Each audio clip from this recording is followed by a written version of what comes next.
খুবই গুরুত্বপূর্ণ একটা বিষয় হলো, ইউকে হোক, অস্ট্রেলিয়া হোক, কানাডা হোক, ইউরোপিয়ান যে কোনো কান্ট্রিতে হোক, যখন ডিসিশন নেন যে পড়াশোনা করার জন্য আসবেন, এর আগেই চিন্তা করেন জব আছে নাকি, টাকা ইনকাম করতে পারবো নাকি, সার্ভাইভ করতে পারবো নাকি। আরে ভাই, আসবেন সোজা এসে পড়েন।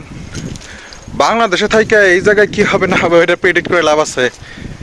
যদি আল্লাহ তাআলা চায় যে আপনার রিজিক এখানে আছে, আপনি আসার পরে আপনি যখন ক্রাইসিসেই পড়েন, খান না খায় থাকেন, যাই করেন, ব্যবস্থা হবেই। সো বিশ্বাস রাখেন, ভরসা রাখেন, ইনশাআল্লাহ রিজিক আপনি পাবেনই, সেটা আগে হোক আর পরে হোক। এত চিন্তা ভাবনা করে লাভ নাই তো।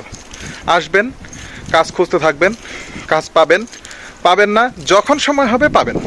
এটার প্র্যাকটিক্যাল উদাহরণ আমি নিজেই, যে যখন আমার প্রয়োজন হয়েছে, আল্লাহ তাআলা কোন দিক দিয়ে যে কোন জায়গায় কাজ কিভাবে জোগাড় করে দিছে, সেইটা কিভাবে বললে বুঝবেন।